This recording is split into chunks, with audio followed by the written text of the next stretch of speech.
ایک دفعہ کا ذکر ہے، ایک بہت دور دراز ملک میں یوسف نام کا ایک چھوٹا لڑکا رہتا تھا۔ اس کے پاس ایک بہت ہی خاص کوٹ تھا جو قوس قزح کے تمام رنگوں سے بنا ہوا تھا۔ یہ اس کے والد یعقوب کی طرف سے ایک شاندار تحفہ تھا اور یوسف اسے کسی بھی چیز سے زیادہ پسند کرتا تھا۔ لیکن یوسف کے بڑے بھائی اس کوٹ سے اور ان تمام توجہ سے بہت حسد کرتے تھے جو ان کے والد اسے دیتے تھے۔ ایک دن ان کا حسد گرم سوپ کے برتن کی طرح ابل پڑا اور انہوں نے ایک بہت ہی برا کام کیا۔ انہوں نے غریب یوسف کو کچھ مسافروں کو بیچ دیا جو مصر نامی ایک بڑے ریتیلے ملک جا رہے تھے۔ یہ اس کے لیے بہت خوفناک رہا ہوگا، اپنے گھر اور اپنے پیارے والد کو پیچھے چھوڑ کر جانا۔ یوسف کا دل بہت اداس تھا جب اونٹ دھول بھری سڑکوں پر چلتے رہے اسے ہر اس چیز سے دور لے جا رہے تھے جسے وہ جانتا تھا۔ مصر ایک عجیب اور شاندار جگہ تھی جہاں بڑے بڑے نوکیلے عمارتیں تھیں جنہیں اہرام کہتے تھے جو نیلے آسمان کو چھوتے تھے۔ وہاں کے لوگ مختلف زبان بولتے تھے اور مختلف لباس پہنتے تھے۔ یوسف بالکل اکیلا تھا، اپنے رنگین کوٹ اور اپنے پیارے والد کے بغیر۔ وہ پوتیفار نامی ایک بہت اہم شخص کے گھر میں مددگار بن گیا۔ اگرچہ وہ اکیلا تھا، یوسف نے ہمیشہ اپنی پوری کوشش کی اور بہت محنت کی، اپنے والد کی بتائی ہوئی خدا کی محبت کی کہانیاں یاد کرتے ہوئے۔ اس نئی سرزمین میں زندگی ہمیشہ آسان نہیں تھی۔ یوسف کو کچھ بڑی مشکلات کا سامنا کرنا پڑا اور کچھ عرصے کے لیے اسے ایک تاریک اداس جیل میں بھی ڈال دیا گیا۔ لیکن یوسف نے کبھی مہربان ہونا نہیں بھولا اور اس نے کبھی خدا پر بھروسہ کرنا نہیں بھولا۔ اسے یقین تھا کہ تاریک ترین جگہوں میں بھی تھوڑی سی روشنی اور امید مل سکتی ہے۔ اس نے جیل میں دوسرے لوگوں سے دوستی کی اور انہیں ان کے عجیب خواب سمجھنے میں مدد کی۔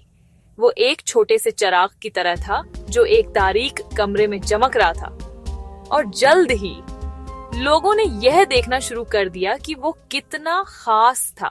ایک دھوپ والی صبح کچھ ناقابل یقین ہوا۔ پورے مصر کے حکمران جسے فرعون کہا جاتا تھا کو کچھ بہت ہی حیران کن خواب آئے۔ اس نے خواب دیکھا کہ 7 موٹی گائیں 7 پتلی گائیوں نے کھا لی ہیں، اور پھر اس نے خواب دیکھا کہ 7 صحت مند مکئی کی بالیاں 7 سوکھی ہوئی بالیوں نے نگل لی ہیں۔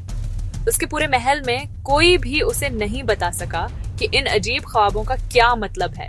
پھر کسی کو قید میں موجود اس ہوشیار نوجوان کی یاد آئی جو خوابوں کو سمجھ سکتا تھا۔ وہ نوجوان یقیناً ہمارا یوسف تھا۔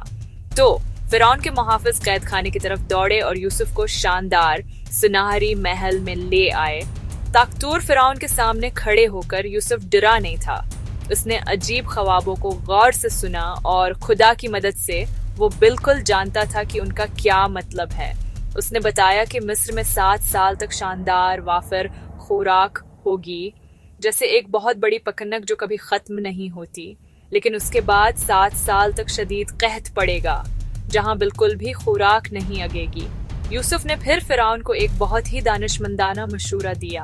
انہیں اچھے سالوں میں بہت زیادہ خوراک بچا کر رکھنی چاہیے تاکہ برے سالوں میں کوئی بھوکا نہ رہے۔ فرعون یوسف کی دانشمندی سے بہت متاثر ہوا۔ فرعون جانتا تھا کہ یوسف اس انتہائی اہم کام کے لیے بہترین شخص ہے، تو اس نے کچھ حیرت انگیز کیا۔ اس نے یوسف کو پورے مصر کا دوسرا سب سے طاقتور آدمی بنا دیا۔ اس نے اسے اپنی گردن میں پہننے کے لیے ایک خوبصورت سونے کی زنجیر اور سواری کے لیے ایک شاندار رتھ دیا۔ یوسف ایک ہی دن میں ایک تاریک کوٹھڑی کے قیدی سے ایک روشن محل کا شہزادہ بن گیا۔ یہ ایک شاندار تبدیلی تھی جو یہ دکھاتی ہے کہ جب حالات بہت خراب لگتے ہیں تب بھی کچھ حیرت انگیز بالکل قریب ہو سکتا ہے۔ یوسف اب مصر میں تمام خوراک کا انچارج تھا، اور کہانی اور بھی بہتر ہوتی ہے۔ فرعون چاہتا تھا کہ یوسف کا اپنا ایک پیارا خاندان ہو، تو اس نے اسے ایک مہربان اور خوبصورت خاتون آسنات سے ملوایا۔ اس کے والد ایک بہت اہم مندر میں پادری تھے۔ یوسف اور آسنات کو ایک دوسرے سے محبت ہو گئی اور جلد ہی ان کی ایک بڑی خوشگوار تقریب میں شادی ہو گئی۔ یوسف جو کبھی بہت تنہا اور اداس تھا، اب ایک شاندار نئی زندگی گزار رہا تھا۔ اسے ایک پورے ملک کی مدد کرنے کا ایک اہم کام ملا تھا۔ اور اس کے ساتھ ایک پیار کرنے والی بیوی تھی جس کے ساتھ وہ اپنے دن بانٹ سکتا تھا۔ اس کا دل خوشی اور شکر گزاری سے بھرا ہوا تھا۔ دیکھتے ہی دیکھتے یوسف اور آسنات کا ہنستا بستا گھر مزید خوشیوں سے بھر گیا۔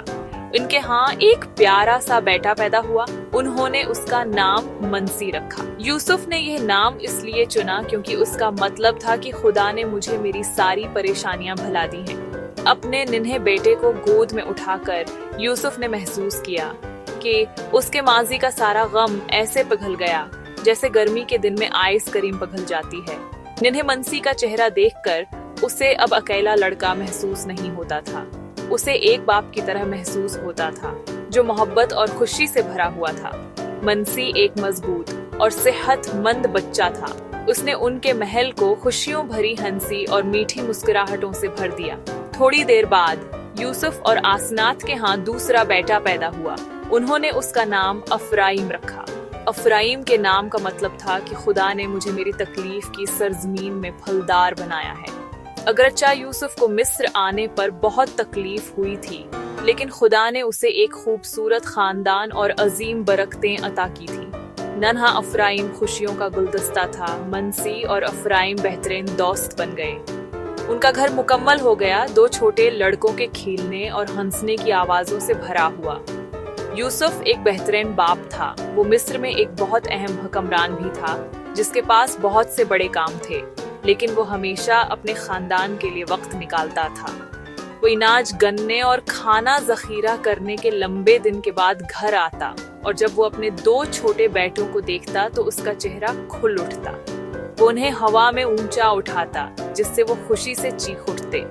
وہ انہیں کہانیاں سناتا، بالکل اسی طرح جیسے اس کے اپنے باپ یعقوب نے اسے کہانیاں سنائی تھیں۔ اس نے انہیں مہربان ہونے، محنت کرنے اور پورے دل سے خدا سے محبت کرنے کی تعلیم دی۔ آسنات ایک شاندار ماں تھی۔ انہوں نے مل کر ایک گرمجوش اور پیار بھرا گھر بنایا۔ منسی اور افرائیم محفوظ، پیار کیے جانے والے اور محبت سے بھرے ماحول میں پلے بڑھے۔ وہ اپنے باپ کی آبائی سرزمین میں نہیں بلکہ مصر کے عظیم ملک میں پلے بڑھے۔ انہوں نے مصری زبان بولنا سیکھی اور مصری بچوں کے ساتھ کھیلے۔ یوسف نے یہ بھی یقینی بنایا کہ انہیں دادا یعقوب اور پردادا اسحاق کے بارے میں معلوم ہو۔ اس نے انہیں سکھایا کہ وہ ایک بہت ہی خاص خاندان کا حصہ ہیں، ایک ایسا خاندان جسے خدا نے برکت دینے کا وعدہ کیا تھا۔ کئی سال گزر گئے، خوشحالی کے ساتھ سال آئے اور چلے گئے، بالکل ویسے ہی جیسے یوسف نے کہا تھا۔ پھر قحط شروع ہو گیا۔ پوری دنیا سے لوگ مصر میں کھانا خریدنے آئے، اور اندازہ لگائیں کون آیا؟ یوسف کے اپنے بھائی۔ انہوں نے اسے پہلے پہچانا نہیں۔ ایک لمبی جذباتی کہانی کے بعد یوسف نے خود کو ظاہر کیا۔ آنسو گرے، پھر گلے ملے۔ یوسف نے انہیں مکمل طور پر معاف کر دیا۔ وہ اپنے پورے خاندان کو مصر لے آیا، بشمول اپنے والد یعقوب کو۔ اتنے سالوں کے بعد ایک خوشگوار ملاپ۔ ایک دن یعقوب، بہت بوڑھا اور تقریباً نابینا، نے یوسف سے اپنے بیٹوں کو لانے کو کہا۔ یوسف اپنے بیٹوں منسی اور افرائیم کو لے آیا۔ یوسف نے لڑکوں کو یعقوب کے سامنے کھڑا کیا۔